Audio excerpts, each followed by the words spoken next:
रुकना होता है इससे। तो देखिए ये क्वेश्चन है, सेट ए है फिजिक्स से। हालांकि बहुत दिन सब सोच रहे थे, लेकिन आज इसको कर देते हम लोग। देखिए इसका करेक्ट आंसर क्या होगा। ये पहला क्वेश्चन है आपका, आवेश का रेखीय घनत्व, यूनिट ऑफ लीनियर चार्ज तो कूलम पर मीटर होता है। ठीक है, पहला सेट का है, पहला का ए है। वैद्युत क्षेत्र की तीव्रता, तो वैद्युत क्षेत्र की तीव्रता कैसे निकालते हैं, ए बराबर क्यू से निकालिएगा, ए बराबर क्यू से निकाल लीजिएगा। E equal to A by Q M L T minus 2 और ए टी हो जाएगा। तो कितना लिखेंगे, M L T minus 3 A minus 1 है ना, M L three T minus 3 और ए माइनस 1 किधर गया, M L T minus 3 A minus 1। ये देखिए बी ऑप्शन हो जाएगा इसका, दूसरा का बी है ना। चलिए नेक्स्ट क्वेश्चन को देखते हैं। नेक्स्ट क्वेश्चन है, 8 कूलाम ऋण आवेश में इलेक्ट्रॉनों की संख्या आपको निकालना है। 8 कूलाम में, एक कूलाम में कितना होता है, 6.25 10⁻18 और 8 है तो 8 छक 48 है ना, 8 छक 48 है और 25 8 200 तो ये आ जाएगा आपका 50। तो ये 5 इंटू एक पावर इधर बढ़ जाएगा, तो ये पहला हो जाएगा। तीसरा का ये 5 कूलाम आवेश को 2 विपरीत आवेश 5 सेंटीमीटर की दूरी पर रखे गए निकाय की वैद्युत ध्रुव निकालना है, इलेक्ट्रिक डाइपोल मोमेंट निकालना है। तो P बराबर Q 5 है और L आपका गुना कर दीजिए, 5 कितना होगा 5 और इसको मीटर में बदल दीजिए, Q इंटू L होता है। अगर हम लोग अगर माइनस Q है प्लस Q है, अगर L लेते हैं पूरा, तो अगर L बीच से अगर L 12 लेते तो 12 के बराबर हो जाएगा। ये 5 5 25 और 10⁻2 कूलाम मीटर, 4 का बी हो गया। धातु के अंग्रेजी में गोल के पृष्ठ से गोले के केंद्र की ओर जा रहा वैद्युत क्षेत्र। तो आप जानते हैं कि कोई भी अगर चार्ज स्फीयर है, यहाँ पर देखिए, on moving from the surface of a charge metallic sphere to the centre, तो समझना होगा कि अंदर में इलेक्ट्रिक फील्ड क्या होता है, 0 होता है। तो डी होगा 5 का डी। एक बंद पृष्ठ के अंदर एन वैद्युत द्विध्रुव स्थित है, विद्युत पृष्ठ से निकल कुल वैद्युत फ्लक्स, एन इलेक्ट्रिक डाइपोल्स अंदर में है। तो आप जानते हैं कि नेट चार्ज कितना हो जाएगा, 0 हो जाएगा।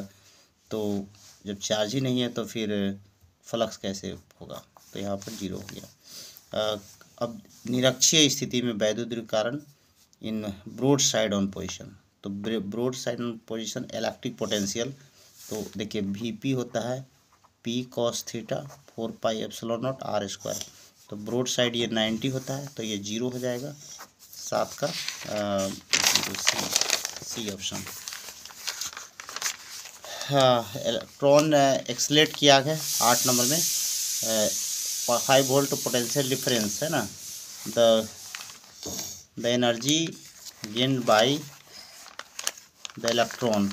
तो देखिए W बराबर Q भी होता है, तो E इलेक्ट्रॉन और V, अच्छा वोल्ट 5 वोल्ट है ना, तो यहाँ पर वोल्ट दिया हुआ है 5 इलेक्ट्रॉन वोल्ट हो जाएगा आपका।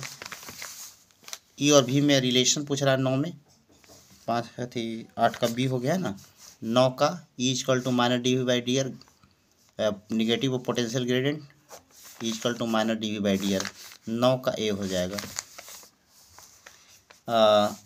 R दूरी पर रखे हुए 2 वैद्युत द्विध्रुव से बने निकाय की वैद्युत स्थिति ऊर्जा का अनुक्रमानुपाती होता है। अर्थात रिलेशन बताना है आपको।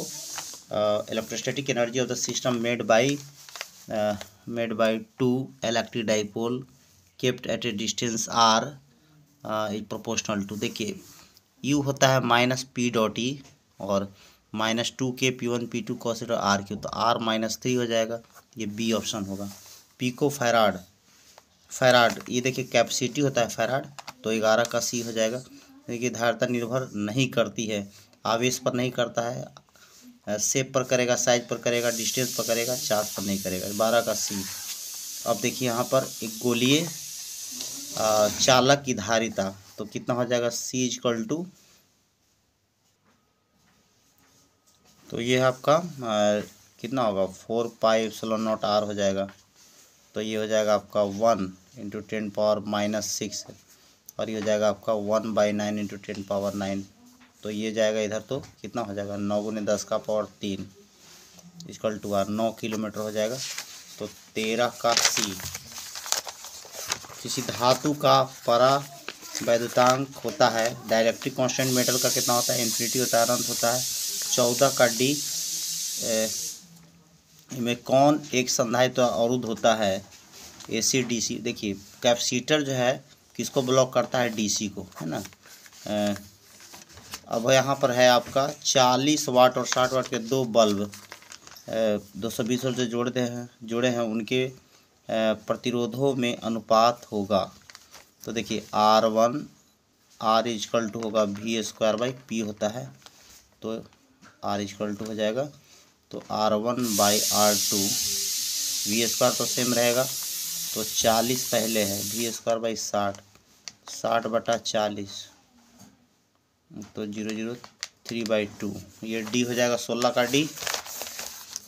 किसी तार का प्रतिरोध 500 है, उसकी विद्युत चालकता अर्थात कंडक्टिविटी निकालना है। तो कैसे निकलेगा, तो ये 1/R कर दीजिए, 1/500, तो 0.2 10⁻⁻2, तो हो जाएगा आपका 0.002 पर ओम हो जाएगा। ये हो जाएगा पहला। 17 का ये हो जाएगा। अब देखिए N equal resistor first connected in series and then in parallel. तो आप जानते हैं R सीरीज N² R हो जाएगा, R पैरेलल कितना होता है, R/N होता है। तो अनुपात निकालना है आपको अधिकतम तथा न्यूनतम का, तो बने यही हो गया RS, तो RS/R/N हो जाएगा। तो ये N² कैंसिल हो गया, N², ये होगा D हो जाएगा 18 का D। 19 नंबर, व्योमापी पोटेंशियोमीटर का सेंसिटिविटी बढ़ाना है तो क्या करेंगे, उसका लेंथ इंक्रीज करते हैं। ये D हो जाएगा 19 का D।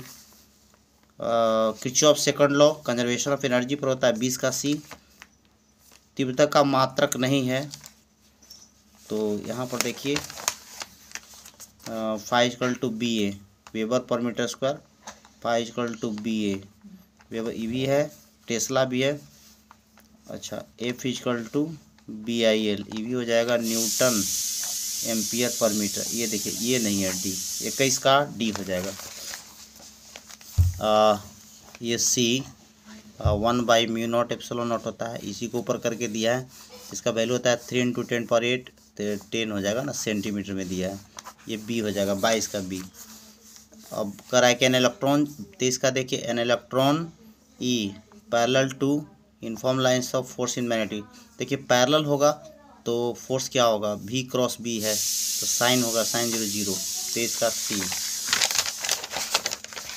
अब देखिए यहाँ पर है कि the nature of electron beam moving with uniform velocity in the same direction, समान दिशा में समान वेग से की प्रकृति होगी, ये आपको देखना है।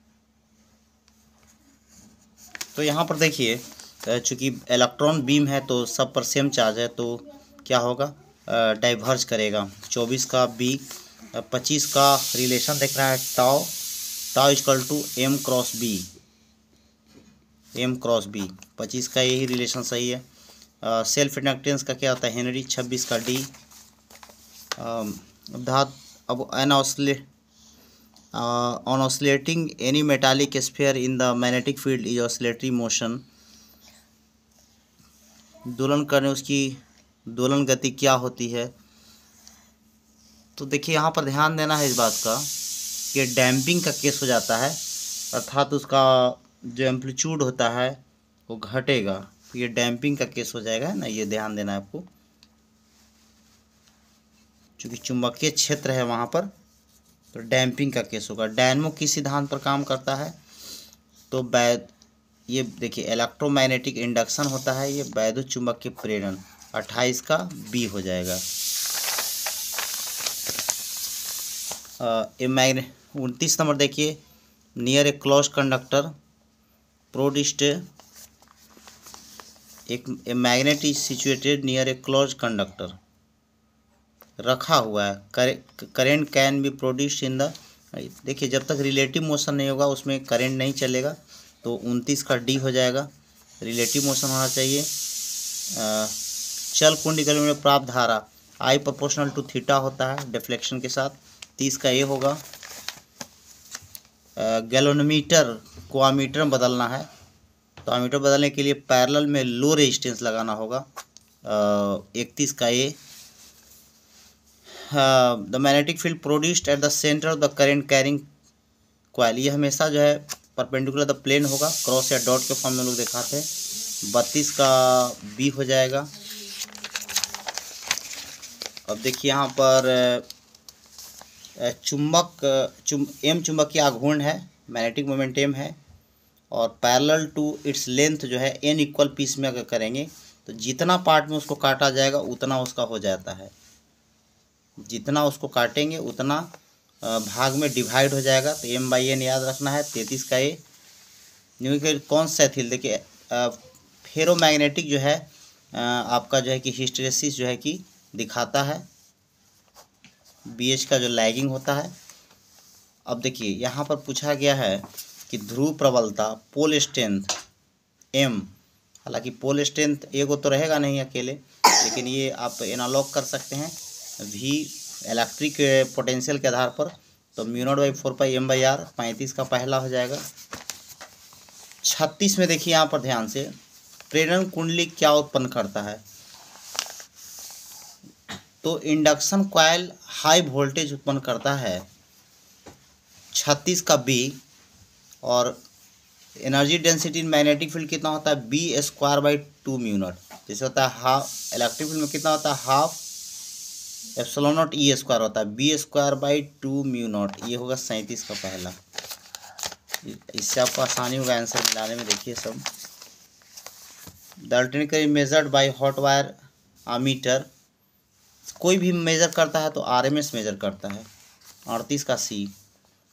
DS magnetic field B perpendicular to the surface area vector DS, then magnetic flux on DS will be, देखिए अगर परपेंडिकुलर होगा तो cos 90 में 0 बताएगा। 39 का डी हो जाएगा। प्रतिबाधा प्रतिबाधा जो होता है वो भी एक रेजिस्टेंस ही होता है, 40 का ये हो जाएगा। पूरे चक्र में 41 प्रतिवर्ती धारा का माध्यम क्या होता है, 0 होता है अगर पूरे साइकिल में अगर आएंगे तो। 42 नंबर, 41 का तो डी हो गया। 42 प्रत्यावर्ती धारा विद्युत वाहक बल के बीच कालांतर फाई, तो शक्ति गुणांक का मान होता है। The phase difference between alternative current and EMF is phi, then the value of, तो एक पावर फैक्टर को cos फाई से डिनोट करते हैं, power factor. AC circuit power is lost only in resistance, क्योंकि बाकी में होता है 90 का फेज होता है, इसीलिए लॉस नहीं माना जाता है। अब देखिए यहाँ पर है आपको समीकरण दिया हुआ है 44 में, निकालना है आपको आवृत्ति, तो देखिए 2πn यहाँ से इक्वेट कीजिए, 50 हो जाएगा। 2πn 50 only. ये 44 का बी। लेपन में किसका प्रयोग किया जाता है, AC का प्रयोग किया जाता है। जब भी इलेक्ट्रोप्लेटिंग करेंगे AC का। वस्तु से बड़ा है, लार्जर वर्चुअल इमेज किस में बनता है, तो उत्तल लेंस में तो बनेगा नहीं, अवतल लेंस में बनेगा, है ना, कनकेव मिरर में, पोल और फोकस के बीच में रखेंगे तो।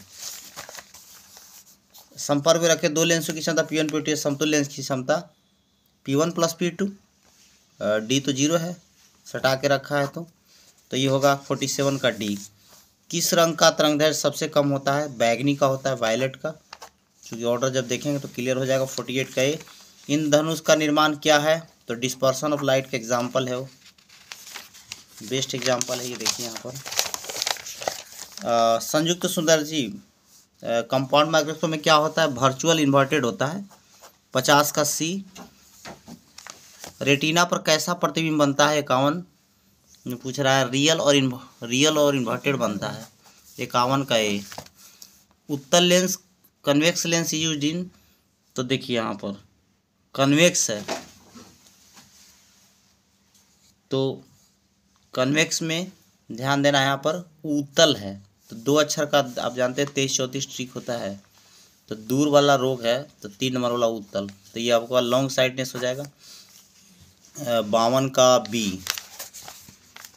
आसमान का रंग किसके कारण होता है, तो स्कैटरिंग के कारण होता है, छितराता है उसके कारण जो है आसमान का रंग नीला दिखाई पड़ता है, जिसको प्रकीर्णन कहते हैं। रेले ने खोजा था। 53 का बी। दो कला संबंध स्रोत के कारण प्रकाश के व्यतिकरण में फ्रिंज की चौड़ाई, तो जानते हैं beta capital D by D into lambda, तो यहाँ पर बीटा फ्रिंज विज जो होता है वेवलेंथ के प्रोपोर्शनल होता है। 54 का ए। एक वर्णी प्रकाश के 2 कला संबंध कहे जाते हैं, तो कलाएं समान होगी, हालांकि कलांतर समान होता है, ये लिखना चाहिए, यहाँ एरर है थोड़ा। 55 का C. De Broglie lambda H by P. 56 का बी होगा। फोटो सेल आधारित होता है फोटो इलेक्ट्रिक पर इफेक्ट पर। 57 का बी। कैथोड किरणें इलेक्ट्रॉन का बीम होता है। 58 का ए। रेडियो सक्रियता अर्धायु कितना होता है, 0.693 बाई लेमडा। 59 का सी। 6 गुणांक डीके कांस्टेंट, तो कितना होता है डीके, लेमडा बराबर हो जाएगा, डीके कांस्टेंट है आपका तो पर सेकंड हो जाएगा ना, लेमडा को अगर यहाँ पर लाएंगे टी हाफ बराबर होता है 0.695 लेमडा, तो लेमडा को यहाँ पर सेकंड हर्ट्ज हो जाएगा। 60 का बी। अब इसमें कह रहा है कि न्यूट्रॉन की संख्या थोरियम है, तो 230 में 90 घटा दीजिए, 0 9 4 13 140 100 सी हो जाएगा, 0 0 9 4 तक 2 ठीक है, तो 140 हो जाएगा। पीएन डायोड का प्रयोग किसमें किया, रेक्टिफायर में दिष्टकारी एसी को डीसी में बदलता है। निवेशी voltage increase instrument use to increase input voltage current is called. देखिए इनपुट हो वोल्टेज हो करेंट हो सिग्नल हो, वो एम्पलीफायर काम करता है, प्रवर्धक। यदि किसी तर्क logic gate output Y is obtained by the product of A dot B and होता है। 64 का ए। और चालक की वर्जित चौड़ाई लगभग कितनी होती है, तो 1 इलेक्ट्रॉन वोल्ट होता है। 65 का ए 1 इलेक्ट्रॉन वोल्ट हो गया। 27 का बदलना है आपको, तो 27 लिख दीजिए, 2 से भाग लगाइए, तो 13 दूनी 26, 13.5 होगा तो 13 हो गया, 13 दूनी 26, पॉइंट नहीं लेते हैं, 6.5 6 हो जाएगा, 3 हो जाएगा, 1 हो जाएगा, तो ओड को 1 लेते हैं, इवन को 0, तो 1 1 0 1 1, तो यहाँ पर आ गया 1 1 0 1 1, ये हो जाएगा 66 का 2 हो जाएगा, सॉरी 66 का डी। अब यहाँ पर देखिए कि ये फुल वेव रेक्टिफायर में है, इनपुट आपका 50 है तो आउटपुट क्या होगा, तो 2 टाइम्स हो जाता है, तो ये होगा 100। 67 का C. The device which works of both modulation and demodulation, modem का ये काम है, मोडेम। 68 का सी। संचार उपग्रह की पृथ्वी 36,320 ये होता है, तो 36,000 हम लोग। 69 का ये। प्रकीर्णन की काम संकीर्णन का मापन किया जाता है, एटीन्यूटेशन है ना, तो यहाँ ध्यान देना है, जो संकीर्णन होता है एटीन्यूएशन होता है वो क्या मेज़र करता है, ये रियल में attenuation is a measure of speed at which signal travel. देखिए आपका सिग्नल कितना से अभी चल रहा है, ट्रेवल कर रहा है, तो इसको हम लोग किस में मापते हैं, डेसीबेल में ही मापते हैं, है ना, तो ये होगा 70 का बी। क्या होगा, 70 का बी। तो ये था आपका सारा, आप आंसर मिला लीजिए सारा कितना आपका सही हुआ। तो थैंक्स टू ऑल।